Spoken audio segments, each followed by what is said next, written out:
이르면 내년 하반기부터 외국 금융회사들이 국내 외환 시장에 직접 참여하고 우리 외환 시장의 개장 시간도 새벽 2시까지 연장됩니다. 글로벌 금융 허브 도약을 위해 시장 개방은 필요하지만 투기성 자금 유입으로 환율 변동성이 커질 것이란 우려도 제기됩니다. 정부가 20년 이상 된 100만 제곱미터 이상의 노후 계획 도시를 특별 정비구역으로 지정해 재건축 안전진단을 면제하고 용적률을 최대 500%까지 높여주기로 했습니다. 분당과 일산 등 1기 신도시뿐만 아니라 서울 목동과 상계, 부산 해운대 등 전국 49개 택지지구에 특례가 적용됩니다. 2차 전지 소재를 주력으로 하는 에코프로 그룹이 자산 5조 원을 넘어 오는 5월 대기업 집단으로 지정된다고 공정위가 밝혔습니다. 내부자 거래로 집행유예가 선고된 창업주 이동채 명예회장이 그룹 총수에 오를 전망입니다. 여러 성분을 약 하나에 담아 다양한 질환을 치료할 수 있는 복합제가 인기입니다.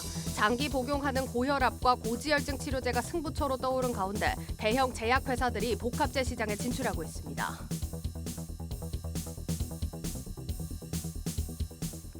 여러분 안녕하십니까? 대한민국 대표 경제 뉴스 뉴스플러스 시작합니다. 먼저 하루 만에 반등에 성공한 우리 증시 상황부터 문영민 기자와 진단합니다. 문 기자. 오늘은 연기를 해보겠습니다. 네. 한숨 돌렸네. 개인이 다 했다.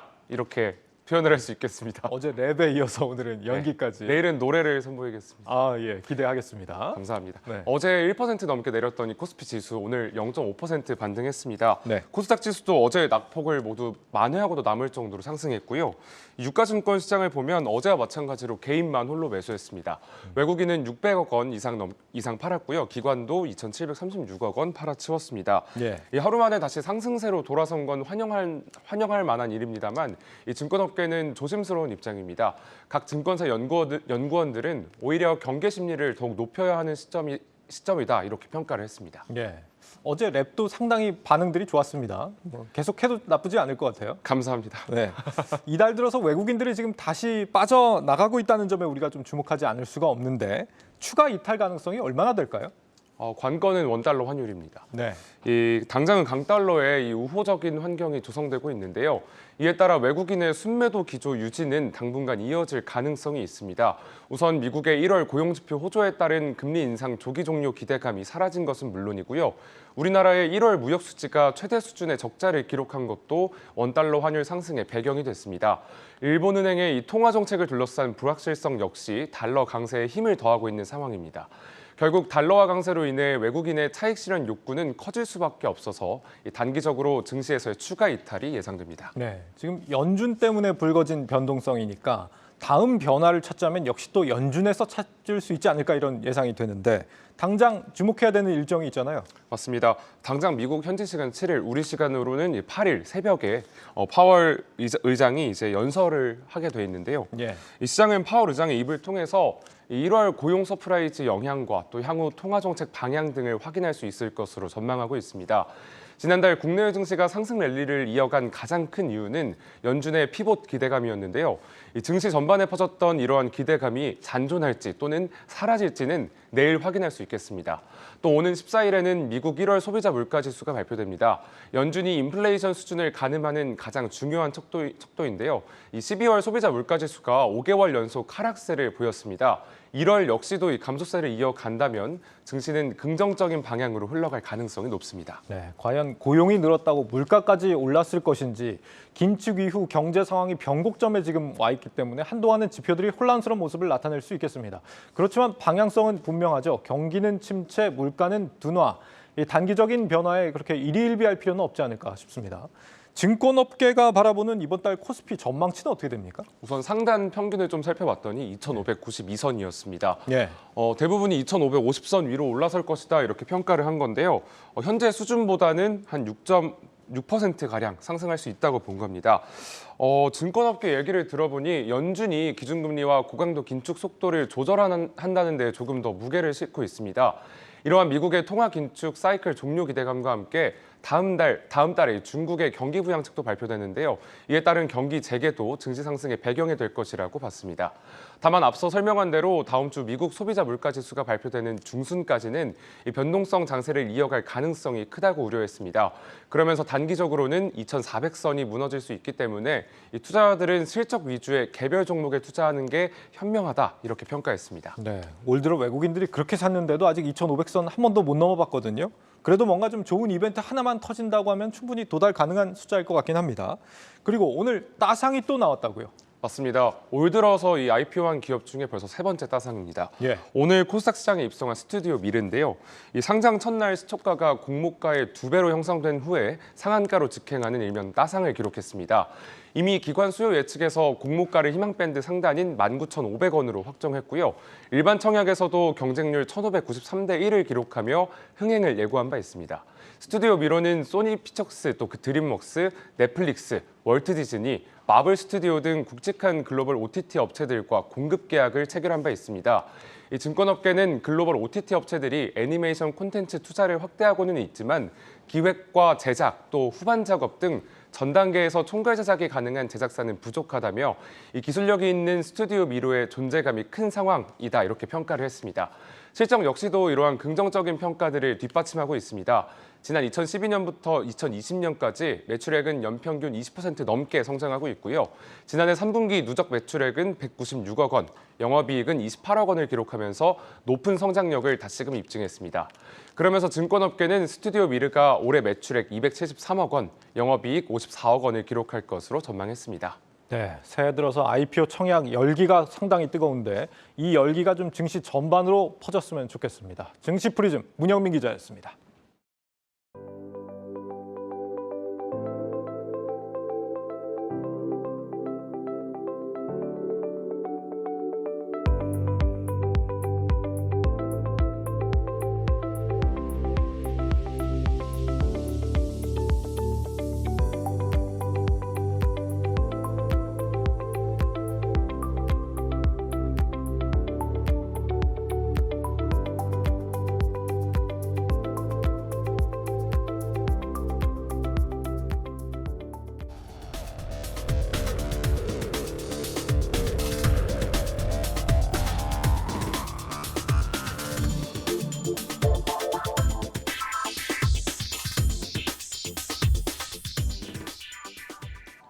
국내 외환시장 거래 시간이 이르면 내년 하반기부터 새벽 2시까지로 늘어납니다. 우리 경제가 선진국 반열에 올랐음에도 외환 시장은 지난 금융위기 수준에 머물러 있다는 지적을 의식한 조치입니다. 이민재 기자가 알아봤습니다. 해외 투자자들이 제기해온 불편은 크게 세 가지가 있습니다. 원하는 역외 외환 시장에서 거래가 불가능하다.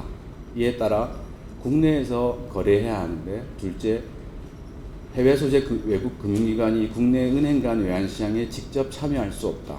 그리고 세 번째로는 국내 외환시장의 거래 시간이 한정되어 있다는 점입니다. 정부가 한국 외환시장 대수술을 예고한 배경입니다. 먼저 외환시장 마감 시간을 오후 3시 30분에서 새벽 2시로 연장하기로 했습니다.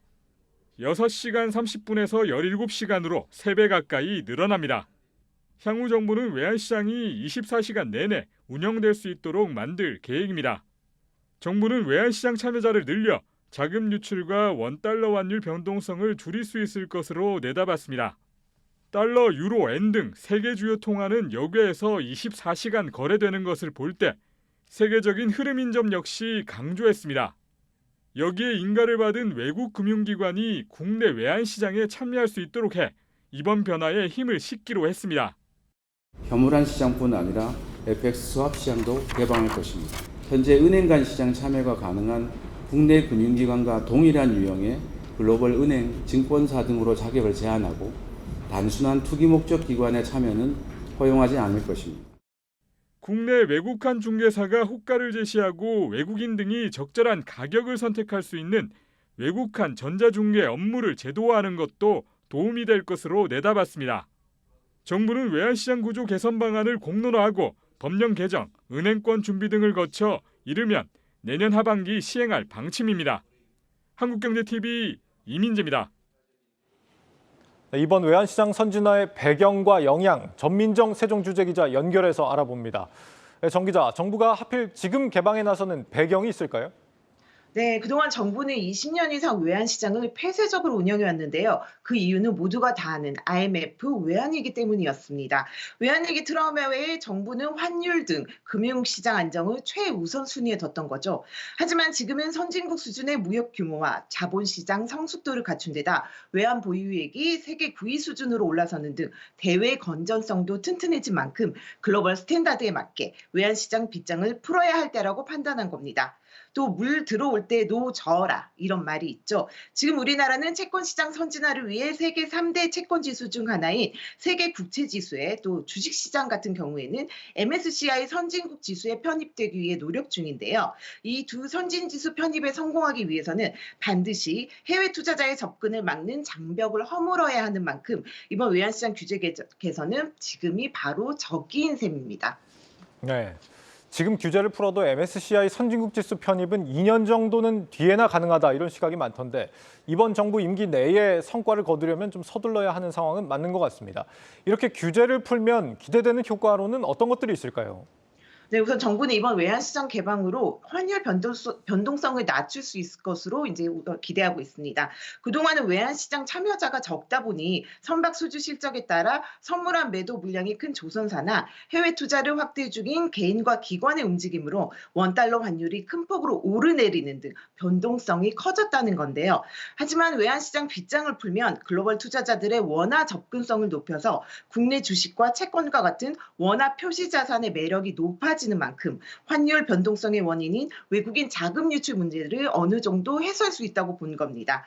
특히 일정 시점에 외환을 일정 환율로 매매할 것을 약속한 선물환의 일종이죠. NDF 시장에서 투기성 거래도 널뛰기 환율 장세를 부추긴 주범으로 지목이 됐었는데요. 지금까지는 외환시장 접근이 제한적이어서 원화와 달러를 즉시 사고 파는 현물환 시장 대신에 기형적으로 역의 NDF 시장이 커지면서 환투기 세력의 놀이터가 된 겁니다.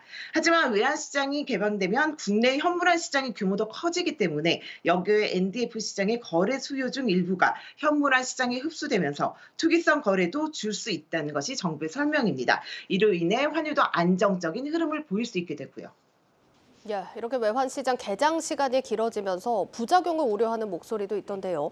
외국의 투기성 자본이 유입될 수도 있고 환율 변동성이 더 커지는 것 아니냐 하는 지적들이 있지 않습니까?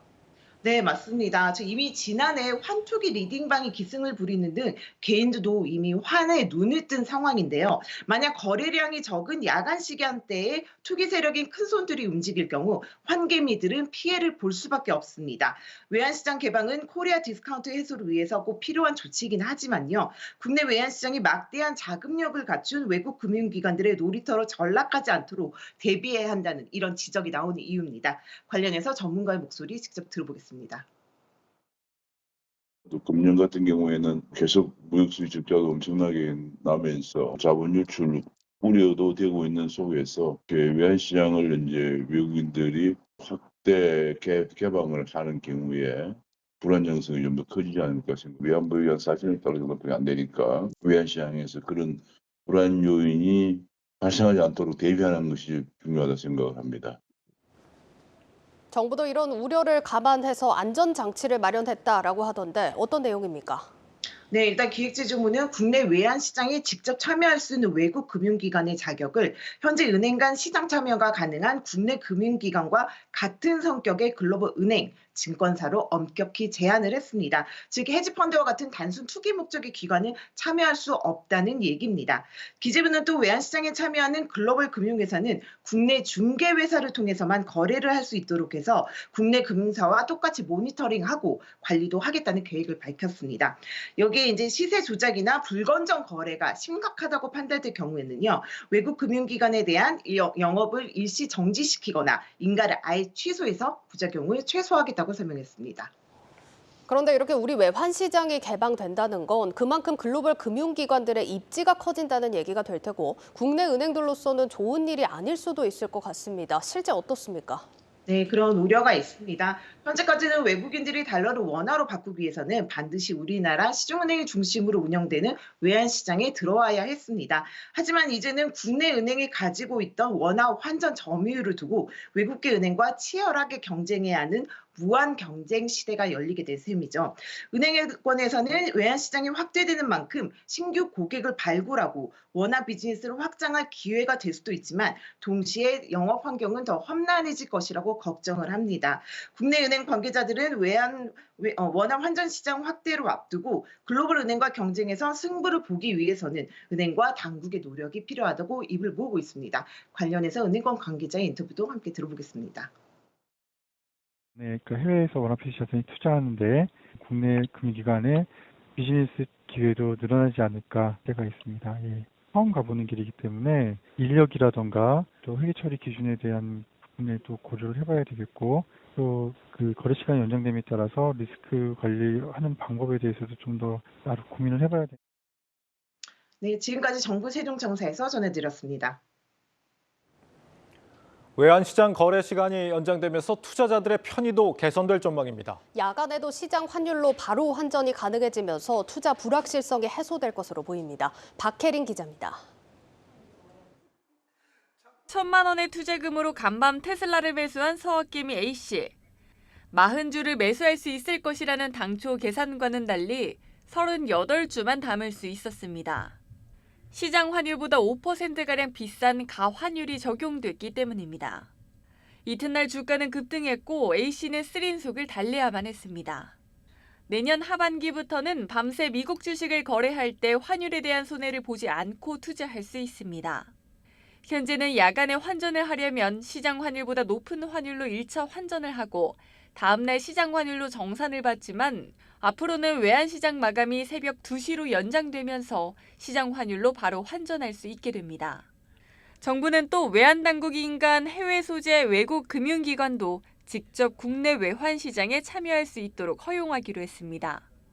이에 따라 외국인 투자자들도 시간 제약 없이 국내 금융기관이 아닌 현지에 있는 금융기관을 통해서도 달러를 원화로 환전할 수 있게 됩니다.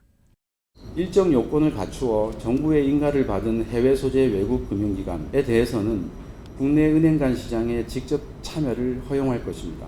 해외 거래에 불편이 없도록 국내 외환시장의 개장 시간도 새벽 2시까지 거래 시간을 연장하고 단계적으로 24시간까지 확대해 나가겠습니다. 투자자들의 편의가 높아진 데 더해 전문가들은 이번 조치로 한국이 MSCI 선진국 지수와 세계 3대 채권 지수 중 하나인 세계 국채 지수 편입에 한 걸음 다가섰다고 평가합니다. 추후 두 지수에 편입될 경우 고질적인 문제로 꼽히는 코리아 디스카운트도 해소될 것이란 긍정적인 전망이 나옵니다. 우리나라가 취약한 이 금융 경쟁력을 올리는 것이 아주 중요하다. 또 선진국 지수에도 편입된다 그러면 더 훨씬 큰 효과가 있다. 한편 정부는 증권사의 외환 업무 규제 개선 방안 등을 담은 신외환법 기본 방향도 조만간 공개할 예정입니다. 한국경제TV 박혜린입니다. 정부가 20년이 넘은 노후 계획 도시의 재건축 안전진단을 면제하고 용적률을 최대 500%까지 파격적으로 높이기로 했습니다. 분당, 일산 같은 일기 신도시뿐 아니라 서울 목동과 상계, 부산 해운대를 비롯한 전국 49개 택지지구가 대상에 포함됐습니다. 방서우 기자가 보도합니다. 국토부가 발표한 노후 계획도시 정비특별법은 기존 도시정비법보다도 규제를 완화해 보다 많은 지역에서 주택 공급을 앞당기는 것이 핵심입니다. 주택의 노후 기준을 기존 30년에서 20년으로 줄이고 인접한 2개 이상의 지구가 100만 제곱미터를 넘기기만 하면 특별법을 적용받아 재건축이 가능해지는데 수도권 일기 신도시뿐 아니라 부산 해운대를 비롯한 지방 거점 도시, 서울 목동 등 전국 49곳의 택지지구가 해당됩니다. 가장 파격적인 혜택은 안전진단 면제와 용적률 상향.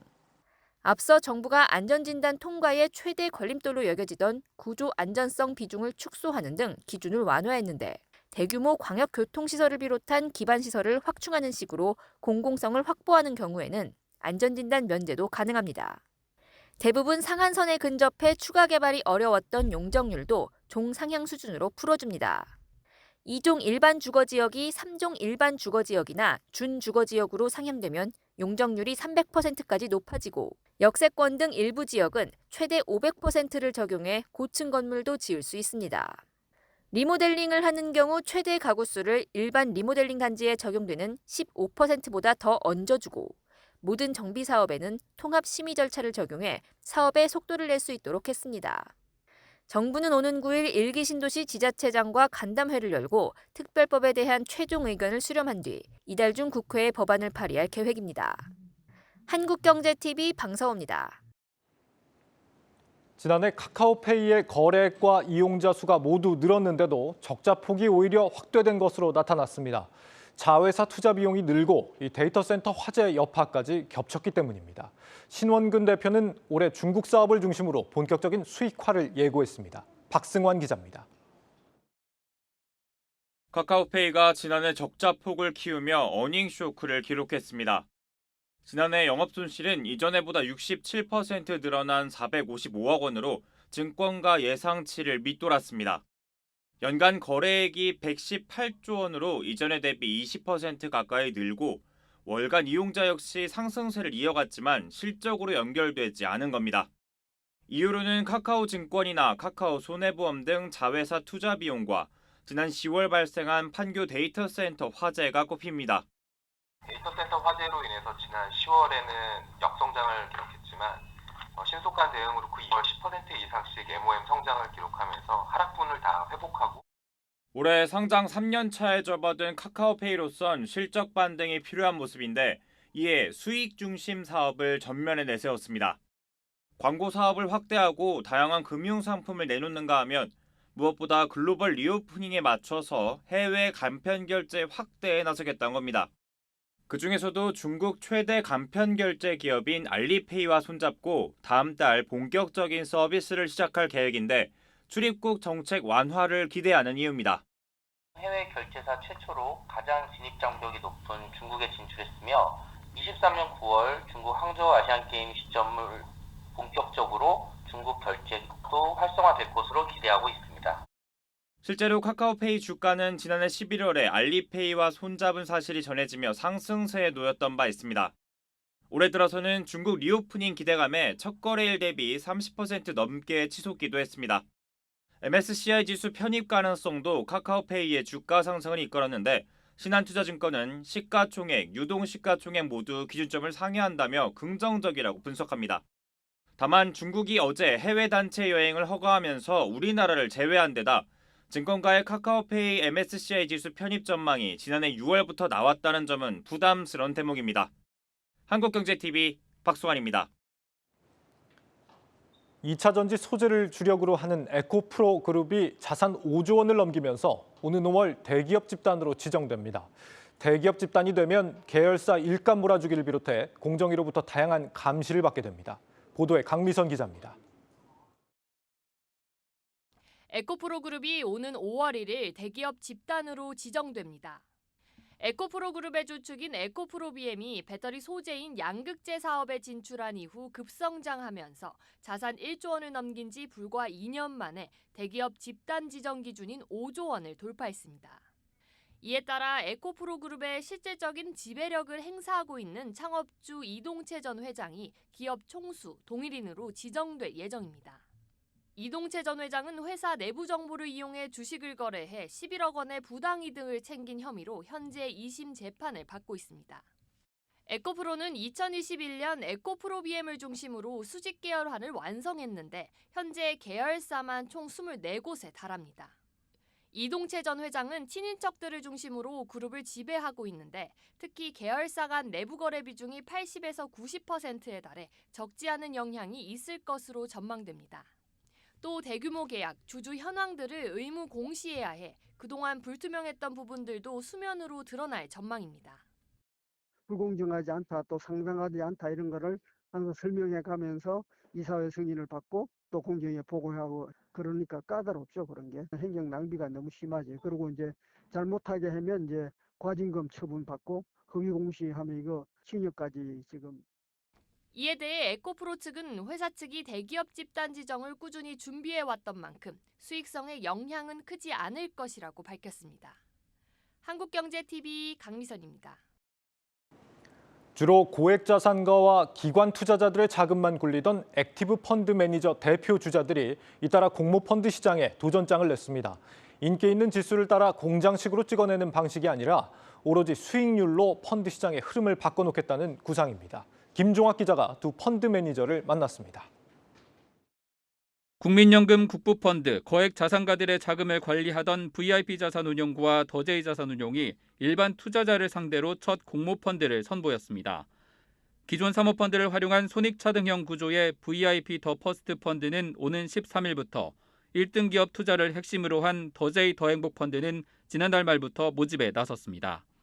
두 운용사는 대표 펀드 수익률이 각각 142%, 93%로 시장 평균 대비 5배 이상의 성과를 냈는데 일반 투자자들에게도 이러한 수익률을 나눌 상품을 내놓겠다는 겁니다. 사모시장 그리고 일임투자 시장에서 20년간 충분히 검증을 받았고 장기적으로 믿고 맡길 만한 그런 펀드 하나쯤은 퇴직연금 시장에서 있으면 고객들도 좋고 저희도 장기 자금을 확보할 수 있고 수년째 이어진 투자자 이탈로 순자산 75조 원까지 줄어든 공모펀드 시장에 활로를 뚫기 위한 파격적인 전략도 꺼내들었습니다. 300억 한정 펀드를 모집해 운용 수익의 15%는 투자자들이 가져갈 수 있도록 하고 만에 하나 손실을 입어도 10% 한도까지 운용사 자기 자본으로 감당하는 방식을 택했습니다.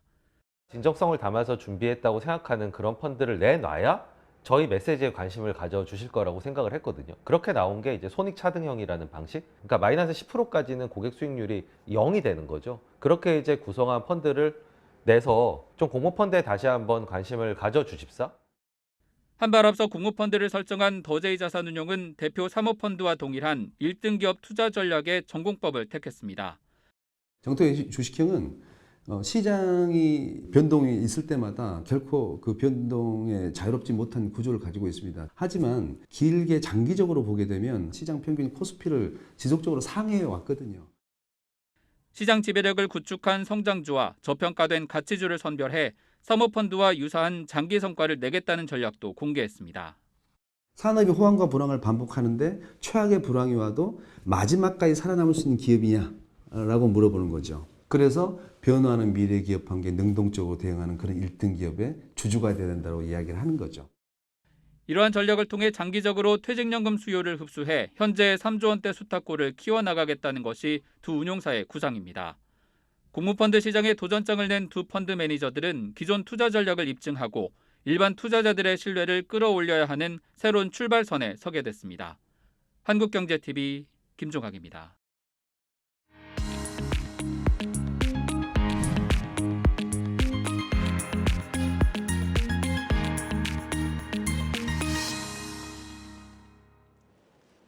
물건을 주문하면 하루 만에 집 앞으로 배송이 오는 일상, 이제 무척 익숙해진 상황이죠. 이 로켓 배송이라는 초단기 배송 서비스를 만들어낸 쿠팡이 자동화 물류 현장을 공개했습니다. 사람과 로봇이 공존하는 최첨단 물류 현장, 유호성 기자가 다녀왔습니다. 작업자가 팔레트에 놓인 물건을 내려놓자 지게차가 다가옵니다. 인공지능이 알아서 길을 찾고 정리도 척척 해내는 무인지게차입니다. 사람이 물건을 찾아 진열대를 돌아다니는 대신 진열대가 사람이 있는 곳으로 움직이기도 합니다. AGV라 불리는 무인 운반 로봇은 스스로 이동 동선까지 고려해 업무 시간을 기존 대비 65%나 줄였습니다. 지금 제가 있는 이곳은 쿠팡 대구물류센터 출하장입니다.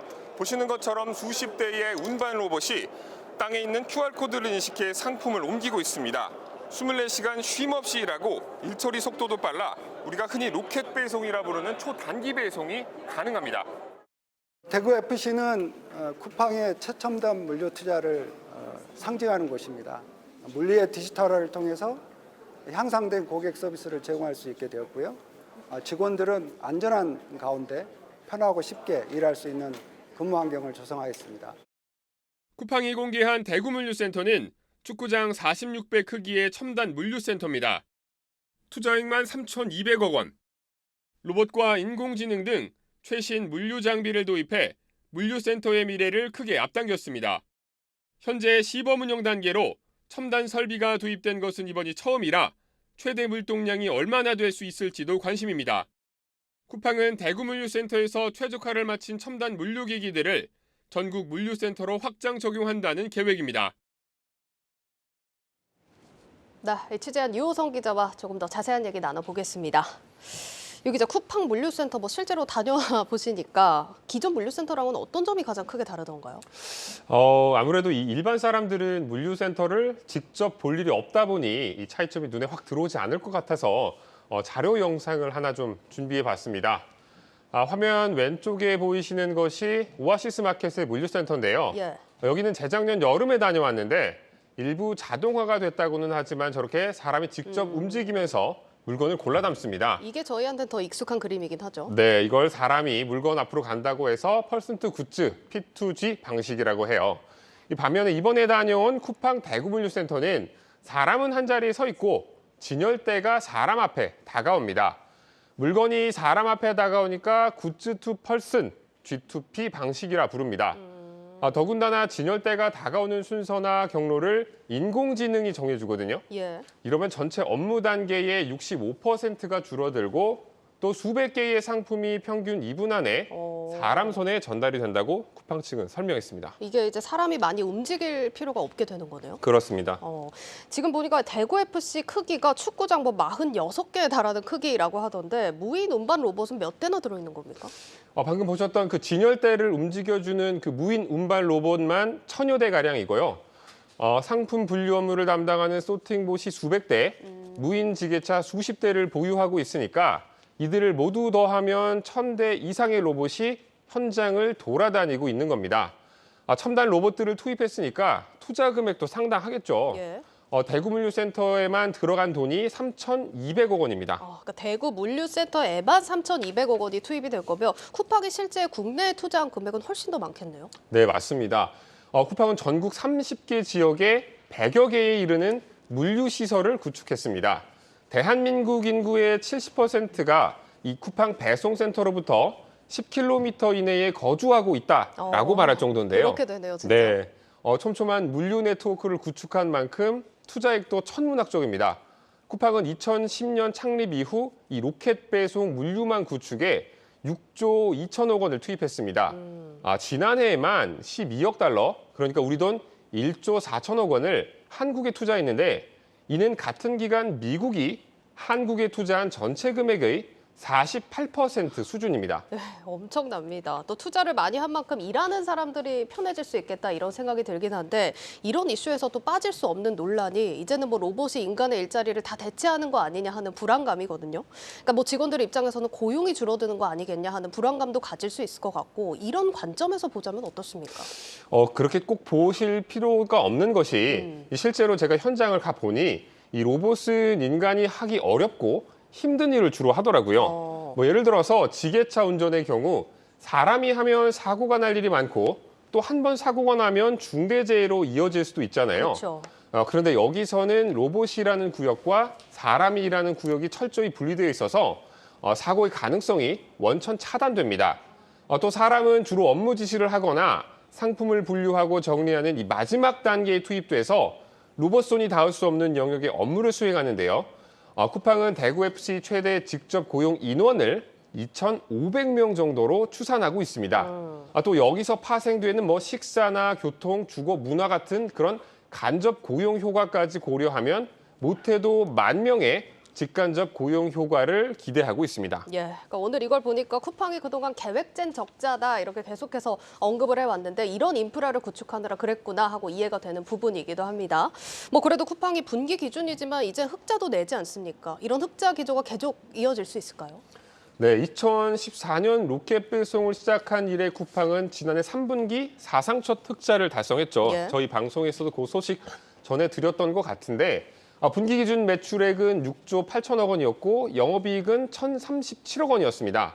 시장에서는 그동안 쿠팡이 투자를 했던 물류 인프라가 이 규모의 경제 효과를 나타내기 시작했다는 평가를 내놓고 있는데요. 다만 일각에서는 이렇게 규모의 경제를 구축한 쿠팡이 당분간 흑자 기조 유지가 어려울 것이란 분석도 나옵니다. 한국 이커머스 시장의 성장세가 둔화되고 있기 때문인데요. 2017년 22%였던 이커머스 시장 성장률은 올해 8%대로 떨어질 것이란 전망이 나옵니다. 많이 떨어졌네요. 네, 이를 극복하기 위해서 쿠팡은 대만이나 일본 등 아시아 지역에 로켓 배송 서비스 확장을 계획하고 있고 또 동영상 스트리밍 서비스나 여행 등 다른 영역의 사업 확장도 꾀하고 있습니다. 물류 부문은 흑자가 난다고 해도 이렇게 쿠팡이 새 먹거리 확보를 위해 추가 투자를 단행한다면 또다시 계획된 적자 전략을 지속할 수도 있다. 이런 분석이 나오고 있는 겁니다. 네, 이렇게 쿠팡에 대한 분석까지 들어봤습니다. 오늘 이렇게 물류의 새로운 또 미래를 제시한 쿠팡의 물류센터 자세하게 들여다봤습니다. 유호성 기자였습니다.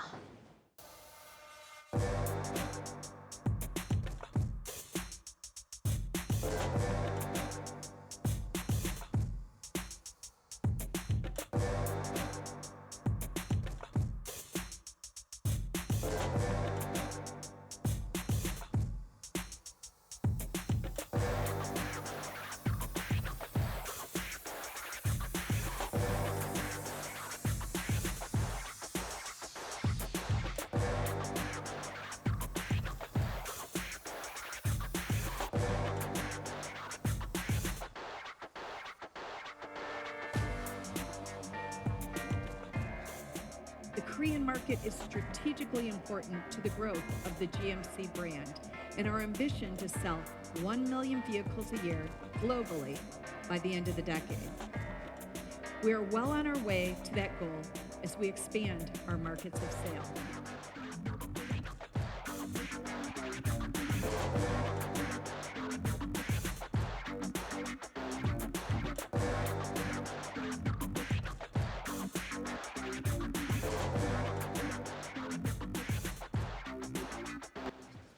최근 제약사들이 서로 다른 질환의 약을 한 알로 만드는 복합제에 주목을 하고 있습니다. 고혈압과 이상 지질혈증 등 이 특정 질환의 복합제 시장은 4년 사이 10배 이상 수준으로 급격하게 성장을 하고 있다고 합니다. 제약시장 트렌드 IT 바이오부 김수진 기자와 함께 짚어보도록 하겠습니다.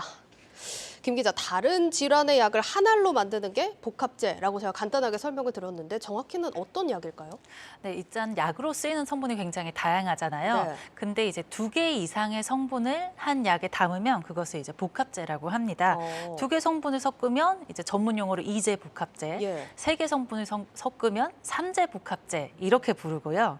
생각보다 심플하네요. 네, 개념이. 생각보다 심플합니다. 그러니까 섞으면 뭔가 좋은 점이 있으니까 이렇게 복합제로 개발을 하는 거겠죠? 네, 그렇습니다. 먼저 서로 다른 질환의 약을 한 번에 먹을 수 있다는 장점이 있습니다. 네. 예를 들어서 내가 고혈압 약을 2알 먹고 있습니다. 그리고 고지혈증, 그러니까 이상지질혈증 약도 하나를 먹고 있어요. 그럼 총 3알을 먹어야 되잖아요. 네.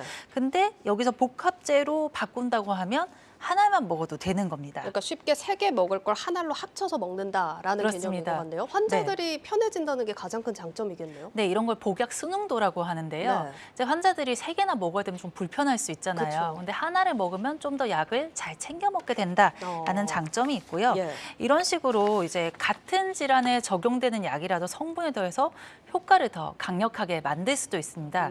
지금 이제 CG를 보시면 유효성 개선이라는 것이 조금 더 강도를 더 강력하게 만든다 그런 뜻이고요. 최근 주목되는 복합제 시장인 고혈압이나 이상지질혈증, 그러니까 이상지질혈증이 고지혈증이에요. 근데 고지혈증이란 말보다 이상지질혈증이란 말이 의료적으로 조금 더 정확한 말이라서 네, 오늘 이 자리에서는 이상지질혈증이라고 제가 말씀을 드리겠습니다. 이 3제 복합제가 여기 해당이 됩니다. 2제 복합제에서 고혈압에 사용하는 암로디핀이라는 성분이 더한 건데요. 이렇게 되면 이제보다 혈압을 낮추는 효과가 조금 더 좋다고 합니다.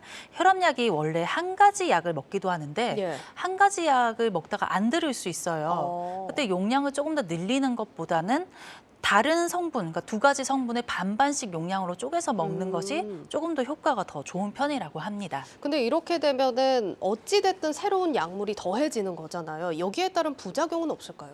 네, 그 부분 우려하실 것 같아서 이제 연구들이 많이 진행되었는데요. 연구에 따르면 큰 차이가 없다고 합니다. 전문가 의견 들어보시죠. 약이 2가지가 같이 들어가면은 부작용이 약간 더 늘 수 있지만 각각의 부작용을 합한 부작용 빈도보다 더 없다고 얘기하기는 어려울 것 같고요. 고혈압약 복합제의 경우에 고혈압약 2가지를 절반 용량씩 섞을 때 하고 한 가지 고혈압약만 2배로 올릴 때 하고 비교하면 부작용 측면에서는 더 불리하지 않다. 그러니까 이게 좀 쉽게 좀 설명을 하면 부작용이 없을 수는 없지만 이게 각각 약물의 어떤 부작용보다 더 과하다고 볼 수는 없다. 이런 얘기인 네, 거죠? 정확합니다. 알겠습니다. 일단 복합제 시장 이렇게 보니까 2017년부터 시장에 출시가 되긴 됐더라고요. 꽤 이전부터 시장에 나와 있던 건데 요즘 들어서 이렇게 복합제 시장에 주목받는 이유는 뭐라고 봐야 될까요? 이제 2017년은 제품도 많이 나오지 않았고요. 예. 그러다 보니까 처방액 기준도 막 1억 원 이 정도 수준으로 굉장히 작았습니다. 예. 근데 2018년부터 막 제품이 쏟아져 나오면서 마구 이제 성장을 급격하게 했는데요. 예. 특히 고혈압, 이상 지질혈증 3제 복합제의 경우는 굉장히 많이 커졌습니다. 한 해에 얼마나 처방되는지 한번 보시겠습니다. 2018년에는 37억 원인데 계속 성장에 거듭해서 지난해는 540억 원이나 됐습니다. 그러니까 뭐 4년 사이로 치면은 14배 정도가 뛰었다라고 볼 수 있을 것 같습니다. 그러니까 시장이 이렇게까지 성장을 했다면 국내 제약사들 매출도 올랐을 텐데 현황 어떤지도 궁금한데요. 네, 많이 올랐습니다. 처방 실적 기준만 한번 보시면은 이제 작년에 보령의 듀카로라는 제품이 1위를 차지하고 있습니다. 지난해 141억 원 수준이고요. 한미약품의 아모자에탄큐는 113억 원, 대용제약의 올로맥스는 87억 원, 그리고 외에도 이통제약이라든가 유한양행, HK 이노엔의 약들 모두 20억 원을 넘겼습니다. 네, 제약사들은 그리고 앞으로 이전 복합제 시장, 특히 고혈압, 이상지질혈증 복합제 시장이 더욱 커지고 기술도 발전할 것으로 기대하고 있습니다. 실제로 최근에는 이제 고혈압, 이상지질혈증 복합제가 3제를 넘어서 이제 4가지 성분을 섞은 4제까지 네, 나와 있거든요. 또 언젠가는 4제가 대세가 될 수도 있다 그런 주장도 하고요. 예. 업계 관계자 입장 관련해서 들어보시겠습니다. 환자분들, 어르신들 같은 경우에는 만성질환 있으신 분들은 한 가지 질환만 갖고 계신 게 아니잖아요. 그런 분들은 약을 여러 개 드실 거란 말이에요. 성분이 3, 4개가 있다면은 여러 가지 먹어야 되는 약들을 줄여줄 수 있는 트렌드가 앞으로 더 많이 복합제가 나올 것 같습니다. 예, 그러니까 이렇게 보면은 지금 뭐 2제까지는 몰라도 3제, 4제 이렇게 나온다고 한다면 각각의 약을 3개, 4개 이렇게 사서 먹는 것보다 복합약 하나를 먹는 게 더 경제적이라고 할 수 있을까요? 지금 상황에 따르면은 3제가 더 경제적인 약도 있고요. 예. 그렇지 않은 약도 있기 때문에 이 부분은 조금 더 살펴봐야 될 것 같습니다. 알겠습니다. 투자 관점에서 보실 때도 어떤 제약사가 효과적인 복합제를 잘 개발하는지도 염두에 두시고 살펴보셔도 좋을 것 같습니다. 오늘 얘기 잘 들었습니다. IT 바이오부 김수진 기자였습니다.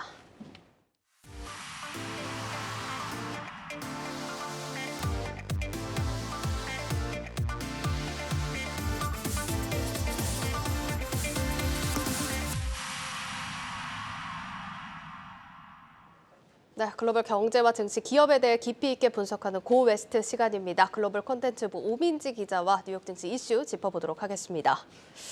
오 기자, 사실 지난밤에 뉴욕 증시 좀 상황이 안 좋았습니다. 그래도 테슬라 상승세가 좀 눈에 띄었는데 어떤 요인 때문이라고 봐야 될까요? 네, 기다리시던 분들 많을 것 같은데요. 예. 테슬라가 드디어 각종 악재를 딛고 기대감을 키우고 있어서라고 합니다. 말씀하신 것처럼 지난 밤에 테슬라는 2.5% 상승하면서 독보적인 행보를 보였는데요. 테슬라의 시가총액도 2달 만에 6천억 달러를 탈환했다고 합니다.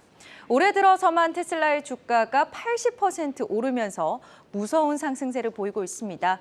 웨드부시 증권에서는 테슬라의 목표가를 기존 200달러에서 225달러로 인상하면서 앞으로의 테슬라 주가 상승이 기대되는 3가지 이유를 제시했습니다. 예, 어떤 요인들인지 한번 정리를 해주셨다고요? 네, 하나씩 짚어보려고 합니다. 먼저는 머스크 리스크의 약화입니다. 이 머스크가 사고를 좀 많이 쳐왔잖아요. 그렇죠. 네, 작년까지 테슬라 투자자들의 원망을 사왔던 일론 머스크 리스크가 이제는 어느 정도 해소됐다라는 겁니다. 현지 시간으로 지난 3일 일론 머스크가 테슬라 상장 폐지 관련 트위터 글에 대해서 승소했다라는 소식이 전해졌습니다.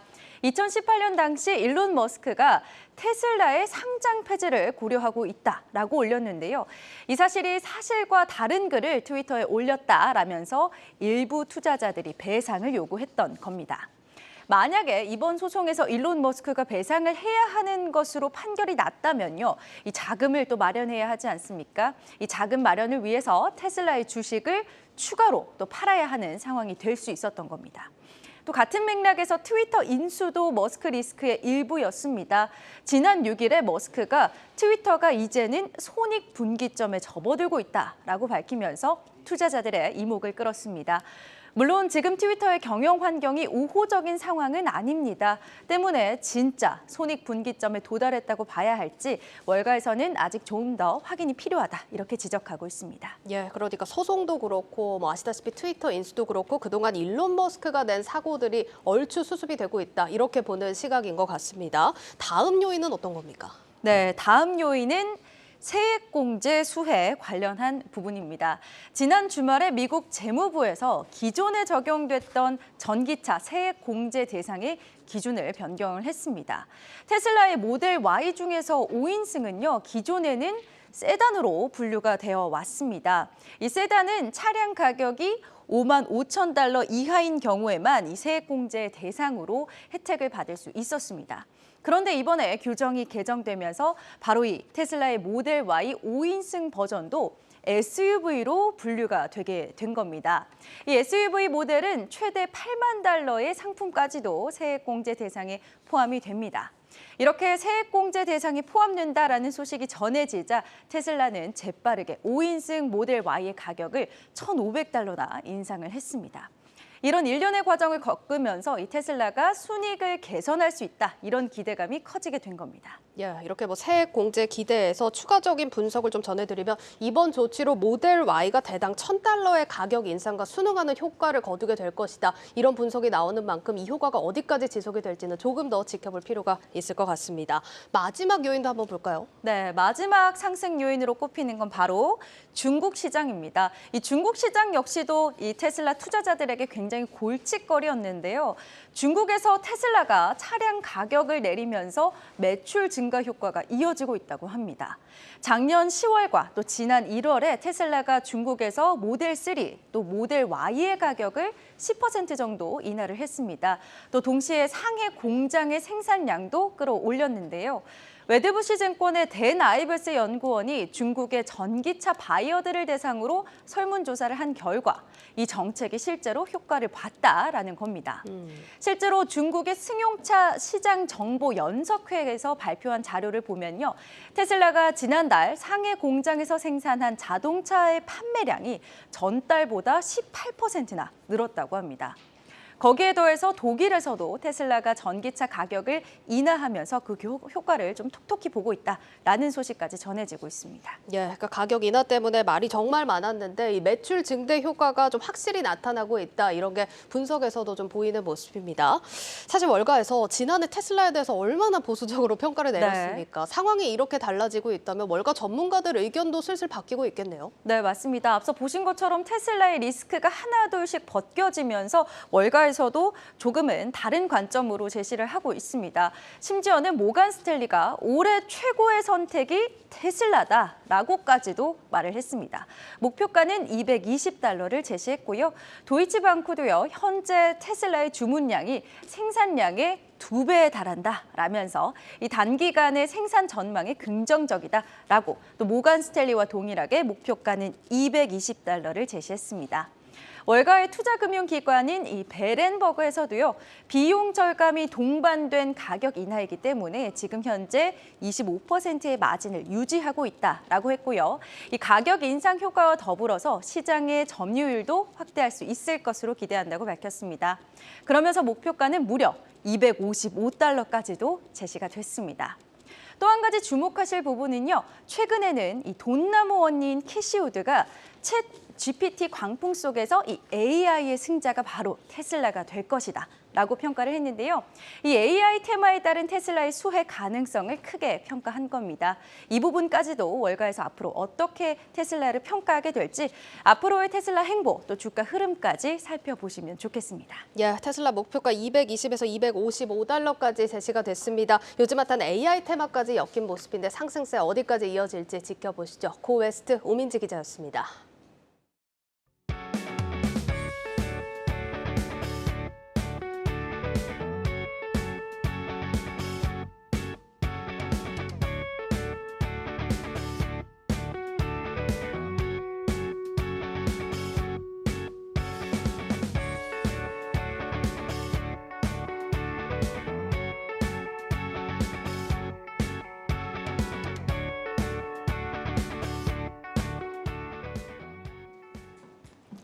내일자 한국경제신문 미리 살펴봅니다. 첫 번째 기사입니다.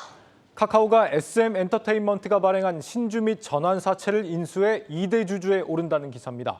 카카오는 SM의 지분 9.05%를 확보했다고 공시했는데 이수만 총괄에 이어 2대 주주가 됩니다.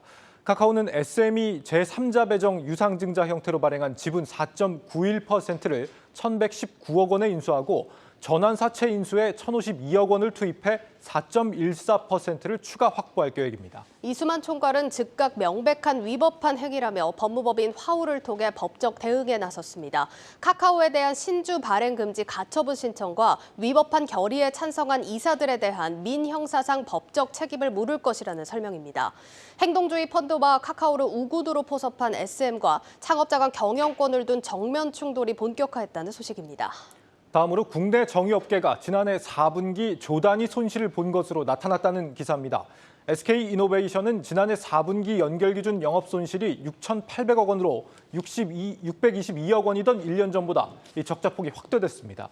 지난해 3분기까지 역대급 분기 실적 행진을 이어갔지만 4분기에 국제유가가 하락세로 돌아서면서 원유 재고 물량의 평가 손실이 불거진 결과입니다. S-오일도 지난해 역대급 실적을 썼지만 4분기에는 1,500억 원의 영업 손실을 냈고 GS칼텍스도 적자를 냈을 것으로 추산된다고 합니다.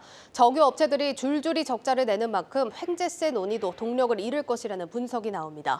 그 밖에도 화학업체도 중국 코로나 봉쇄 조치로 줄줄이 적자를 내고 포스코 홀딩스 같은 철강업체도 태풍 흰남노 침수 피해와 철강 제품 가격 하락으로 4분기 들어 영업 손실을 기록했다는 소식까지 전해드리겠습니다. 뉴스플러스를 마치겠습니다. 여러분 고맙습니다.